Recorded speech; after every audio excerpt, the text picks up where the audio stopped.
to break down camel pose for you just a little bit more. We utilized it in a flow the other day in membership, and I wanted to deep dive into this pose just a little bit more. So a couple ways to prepare for this pose. I'm going to take you through those, and then I'll lead you through the actual pose. We're not going to do a whole flow here. I just want you to see which tools you can utilize when you are practicing. All right, so for camel, a couple ways that you can start to improve and increase your back flexibility is start in a sphinx pose, so elbows and palms planted on the mat. And we're gonna bend one knee and then the other, and you can bring them both up, whichever you want to bring up first. And we're just gonna start here. Now, in camel pose, you're gonna wanna keep your legs really engaged. The temptation to kind of sink into the hips is always there. And so even as I'm tightening here, my hip bones are actually coming up off the ground. My stomach is now off the ground because I'm flexing my feet and because I'm using those muscles. And so just notice as you do this, what is happening in your body. The beauty here is that this is also going to be really supportive for your back. All right, go ahead and bring those legs down. Now we're going to drop down a little bit lower. You can look to the left side to get started. Reach your arms out to a T, and we're going to take the left foot into the left hand and just bend it up. Now this may happen really easily for you, or you may find that you need a strap here. Either way is fine. From here, rotate forward so that your chin is on the ground, or hovering if you don't want it to touch your mat. And then we're going to take the right hand back to that left foot. Again, if you want to use a block here, or not a block, a strap, go ahead and do so. Keeping the knees close together, start to lift that left leg up. You might feel a little stretch in your knee. And then on your next exhale, we're going to start to lift the heart up. Roll your shoulders back and soften them away from your ears. Maybe lifting your knee a little bit higher and being really kind to the spine. If it needs any adjustments, listen. But we're feeling that opening in the heart space, that strength in the back. And go ahead and release your foot. Roll your arms back down to the ground. Let your left leg come down. You can look over to the right and go ahead and bend your right knee. Take your right hand back to your right foot, and maybe you stop here and this feels good for today. You can always grab a strap, and then we'll take left hand to right foot as well. So choosing the variation that works for you. Sometimes just taking hold of the foot is enough, and we start there. Slowly start to look forward and slowly press your foot against the block or the strap to lift up. Feel that stretch in the knee, maybe in the hamstring, keeping your left leg active as well.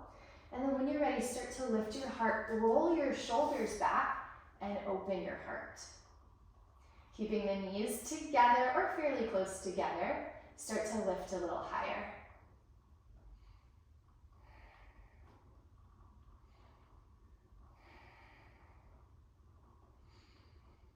Finding that edge here where you still feel supported, but maybe it's a little deeper stretch than you would naturally go into.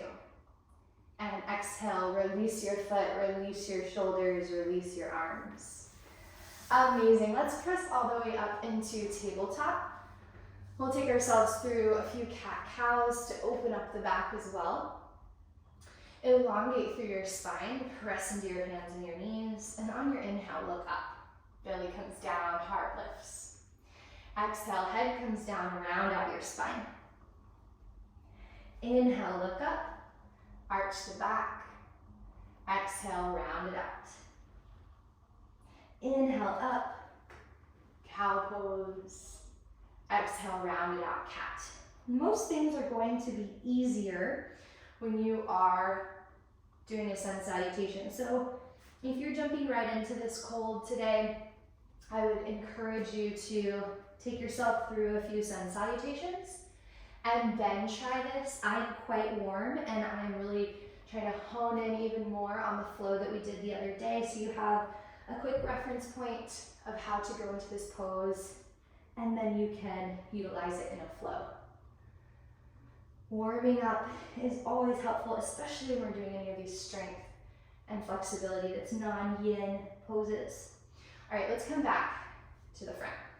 We are going to press up into a down dog, so go ahead and tuck your toes, lift your hips, and press through your heels. Elongate your spine, and then go ahead and bring your knees back down to tabletop. All right, a couple different options here for our camel. I'm going to show you kind of the progression, but a few things to be aware of. Keep your legs engaged. That's a big one. This is really going to help support your hips, your low back, all of it. The next thing that you want to do is you want to make sure that you're only going as far as it feels good. We want the back to be really supported. So I'm going to show you a few different variations that you can use. And then your heart is going to stay lifted and your shoulders are going to stay rolled back. So that's going to be really important, and you'll see that when we get into the pose. All right, go ahead and sit all the way up and bring your hands right behind your legs, so onto your thighs, right below your booty. Knees are about underneath your hips, and we're just going to crawl the hands down the legs. Now, as you do this, you'll notice how important it is to stay strong in the legs to support your back. As you start to bend here, rolling back, letting your head come back, don't drop your head. Keep everything tight. And this is option number one.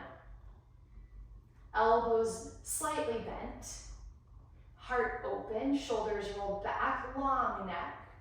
Option number one. Tighten your core and sit up to come out of it. All right, option number two is going to be where you press your heels down, press your toes down. You're going to bring your hands to your heels and your fingers are going to run down your foot. As you do this, tighten your core, your glutes, your legs, and start to press your heart up and open towards the ceiling. Rolling your shoulders back and elongate your spine. Your drishti is just past your nose.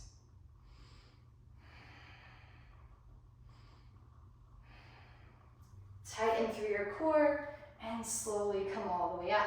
We're going to go into a child's pose to round out the spine for a moment. Keep your knees together and bring the top of your head to the ground. Arms can relax by your side, or you can cupcake hands next to your knees, giving the back a break here. Now, if you've done those two and you're ready to go a step further, we will go into the full camel. Your hand placement is going to be similar. Palms on your heels, fingers down the feet. And when you're ready, go ahead and come up with me to sit up. Again, some people love their knees together and their feet together here. That's not very supportive for my hips. So if your hips don't lie like mine, go ahead and bring your knees under your hips.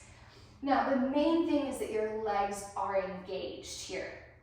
So sometimes we take them so far out, they stop really engaging. The main thing, wherever you choose your placement, keep them strong. All right, fingertips are gonna go down the feet this time. Untuck your feet. That's the big difference here.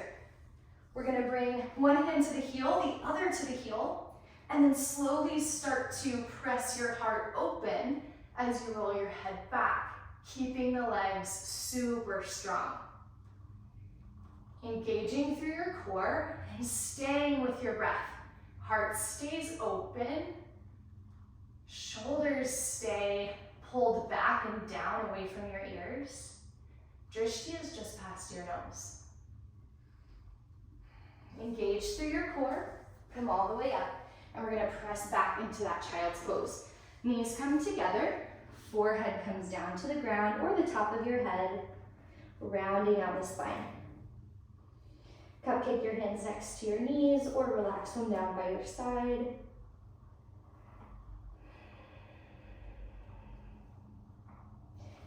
And go ahead and come up to your tabletop. We're gonna move through just a few cat-cows to get the spine feeling nice and yummy.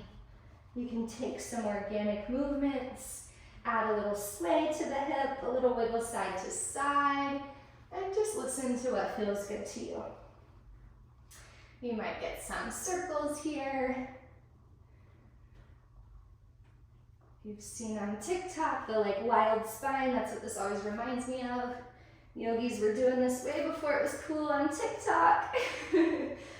And that completes our introduction to Camel.